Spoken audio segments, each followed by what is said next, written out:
Hello everybody, I'm here to talk to you about August 4th. Today is August 4th, 2025, and while the media might be talking about Meghan Markle's birthday today, I want to highlight somebody else's birthday today, and that is Queen Elizabeth, the Queen Mother, a far more important figure in my opinion. And let's just go over her life. She lived to be 101 years old. She, of course, had Elizabeth and Margaret, and we know about their life, and Queen Elizabeth, our beloved monarch of England. But she was born on August 4th, 1900. She passed on the 30th of March, 2002. On December 1936, when her husband ascended the throne, he remained on the throne until February 1952. Her spirit provided immense moral support to her husband and the British public during World War II. She lived to be 101 years old. She was born of Scottish and British nobility. She was a child that had a very happy childhood. She came from a big family, and a lot of her childhood was spent at the Glamis Castle, her ancestral home in Scotland, which is a wonderful castle. I mean, I haven't been there, but they do tours up to Glamis Castle, so if you ever want to check that out. Queen Mary thought this of Elizabeth. She said, "Elizabeth is the one girl that will make Bertie happy."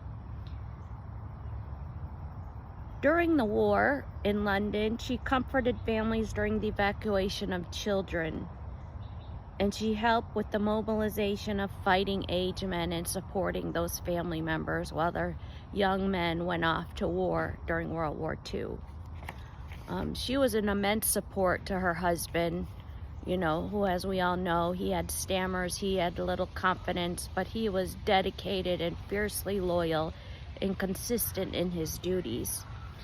Elizabeth refused to leave London during the Blitz in London, and her children, she refused to leave without her children, although I think her children were sent off to Windsor Castle during some parts of, the precariousness of London wars and the Blitz.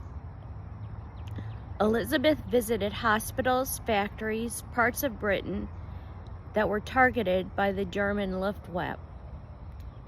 She loved horse racing, and she owned winners of approximately 500 races.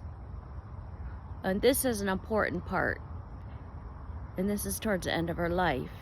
In December 2001, she suffered a broken pelvis, and that was at the age of 101. But she insisted on standing for the national anthem during the memorial service of her husband, George VI, on February 6, 2002.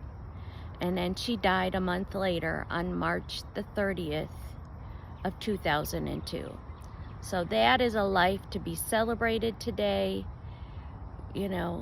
It's a very important life. While everybody's talking about Meghan Markle's life, let's look at Queen Elizabeth, the Queen Mother, and her steadfast service to her husband, as a daughter to Queen Mary, and daughter-in-law to Queen Mary and George V, as a wife to George VI, and when her daughter became, the Queen Elizabeth, she had unwavering, steadfast loyalty.